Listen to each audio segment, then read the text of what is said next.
Hello, all you wonderful people. What is up? Welcome to another edition of Polarized Perspectives, which, considering the name, I would hope that a sunglass company would like to sponsor me someday so I can promote their material, if you know what I'm saying. Cough, cough, wink, wink. Because polarized, sunglasses can be polarized in perspectives because you view out of them.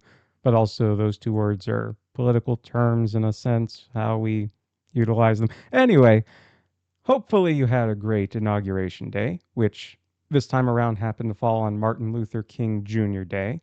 So, hopefully, you got to enjoy the inauguration. Hopefully, you watched some inauguration coverage. I know every 4 years when we have the inauguration, I love to watch Inauguration Day, all the festivities and all the content associated with it. So, hopefully, you got to enjoy it too. Now, what's interesting is that ever since the passage of the 20th Amendment, Inauguration Day has been held in January. Before then, it was at March. So it kind of reduced the amount of lame duck period for an outgoing president, for example, because if the election is in November, you don't want to wait until March. So it just shortens the time a little bit until January. This allows enough time to, again, shorten the lame duck period, but also make sure that the incoming president has the opportunity to get their logistics all in order, especially for day one type stuff. So, again, an important reminder if you saw our live stream last time concerning the election results. Hopefully, you enjoyed that. If you love watching live streams, please let me know. If you love watching recorded content, like how I'm doing here and then publishing them later, again, please let me know. I'm happy to try all sorts of different political content and in different formats, live, uh, shorts even. I might try a short sometime. Who knows? We'll see how this goes. I'm having a lot of fun doing this. But reminder if you didn't watch last time, even. This is the second time in American history where a president has been elected to serve two non consecutive terms. The first, of course, being Grover Cleveland. His first term was in 1885, and then his second term was in 1893. So keep that in mind. And then Donald Trump, obviously, his first term started in 2017, and now here we are in 2025 for his second term. One important note to keep in mind with this particular inauguration was that it was moved indoors due to the weather, and all across the country at the time of this recording, people are experiencing colder than normal uh, weather, wind chill, all those types of wintry effects. So it was very smart to move it indoors. It does look different from an optics standpoint, when you take a look at how crowded it looks, the logistics and planning for that matter. Moving something from outdoors to indoors, that does have an effect on how things play out.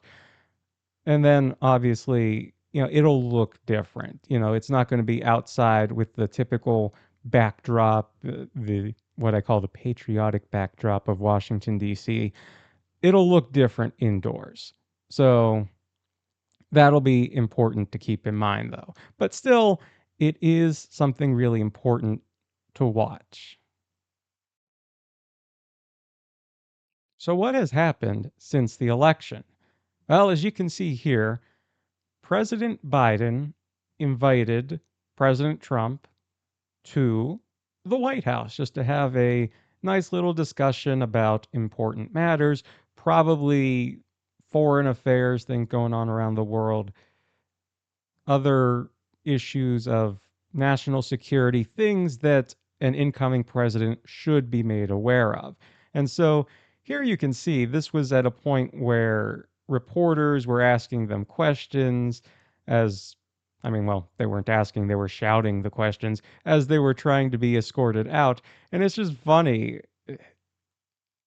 especially if you're very ingrained in politics where you're used to just rooting for one side or another.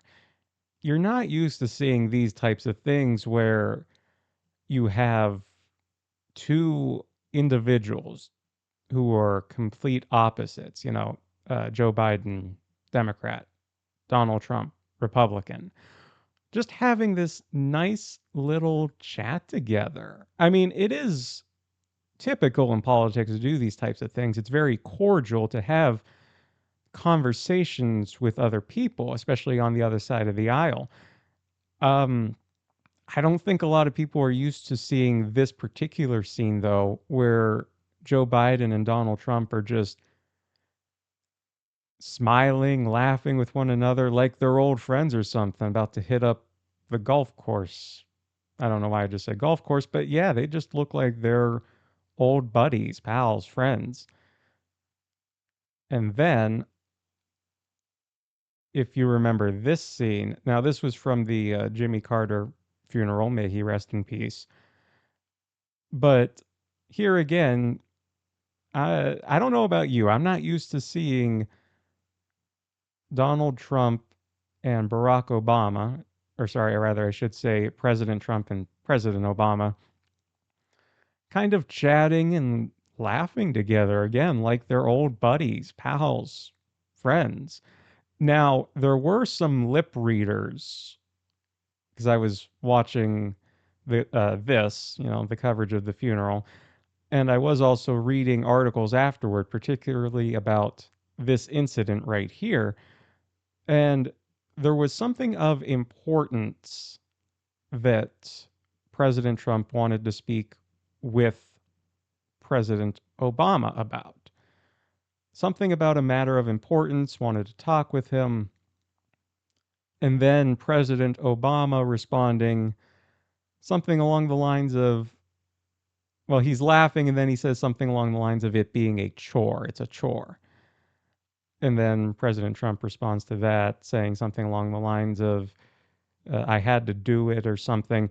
Again, lip reading on this matter wasn't 100% there, and I'm not an expert lip reader, but if you are, let me know what they are saying because I am 100% interested in getting some inside details on their conversation. So, what else has happened recently since the election? Well, recently, like just a few days before Inauguration Day, the TikTok ban taking effect. Now, some people are happy with the ban, saying it protects us, national security reasons. Other people are upset with the TikTok ban because they can no longer do dances and eat Tide Pods and all that fun stuff. Don't eat the Tide Pods. And so it went into effect over the weekend, just before Inauguration Day. And then I want to say less than a day later, it was the changes were reverted in a sense to still let people know, though, that there is a ban that is going into effect. President Trump said he is likely to sign some type of 90-day deadline extension to allow the parent company of TikTok to sell to someone else. So that way it's a more US based company. Maybe Elon will buy it. I don't know. Just kidding. But so that'll be interesting to see what happens with TikTok. Again, there is this 90-day kind of grace period. And so we will see what happens there. Other than that, though, that's all I really want to report on here. We do have policy agenda items and executive order priorities that President Trump said that he will go full force on day one. He really wants to look into environmental measures, I believe he has said. He wants to look at immigration reform in terms of executive orders. So we will see over, the next few days here, because what, this next week I think he is going to be busy signing a lot of things that he wants to put into effect himself. But aside from that, we will see what other types of policy and agenda items he will implement, whether through executive order or through legislation. We will see what happens there. And so I want to take this opportunity to ask you, the viewer, I want you to tell me what you are most looking forward to, whether it be through executive order, so President Trump bypasses Congress to get something implemented. Are you interested in seeing stuff related to the economy being implemented, things related to foreign policy, immigration reform? social policies, environment? What are you looking forward to? Or rather, what types of policy areas are you most interested in? And then on the other hand, it could be from Congress, legislation. Are you looking for like environmental policy protections? Are you looking for social policy protections, economic protections? What types of provisions and protections are you passionate about or looking forward to, or any of that type of sense? One thing that I think always flies under the radar, and I've been saying this past few election cycles, big tech companies.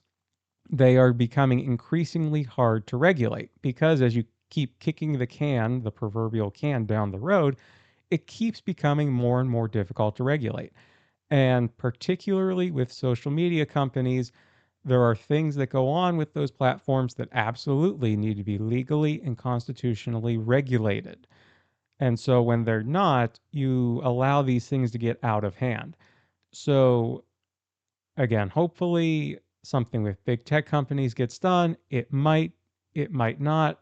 I don't know. I will say on a factual matter that speaking of big tech companies, you have Elon, you have Zuckerberg, and you have Bezos, all three who were at Trump's President Trump's inauguration. And further, Elon, I'm obviously referring to Elon Musk, is a member of President Trump's executive branch as he leads the what's it called? Department of Government Efficiency, DOGE, Doge. And so, speaking of which, this is a perfect segue. Looking ahead, we have President Trump's cabinet and his uh, picks that he has made that need confirmed by the Senate.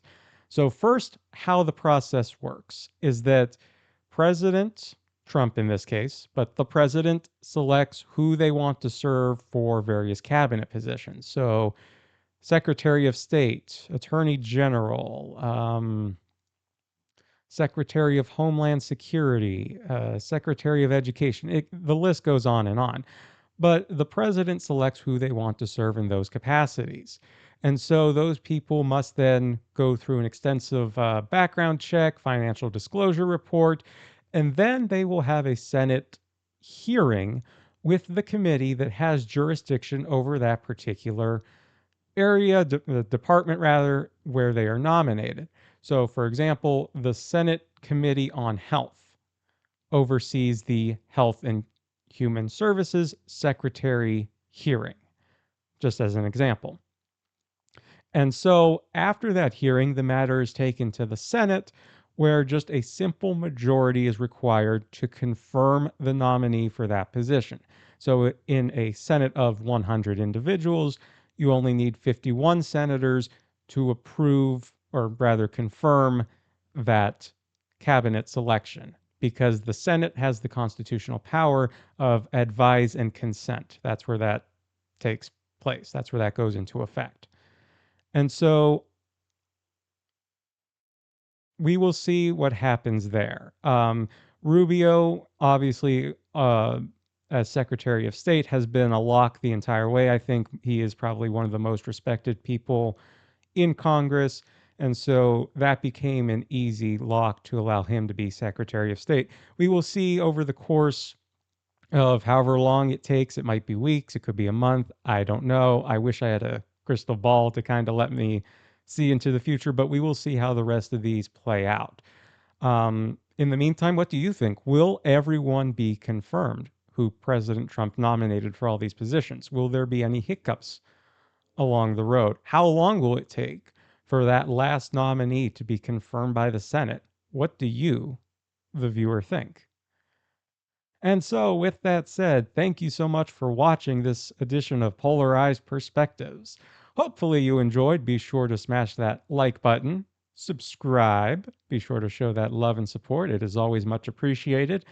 And please comment also down below the types of content you want to see in the future and whether you want to see it live or in a recorded format like this. But thanks for watching. I'll see you in the next one.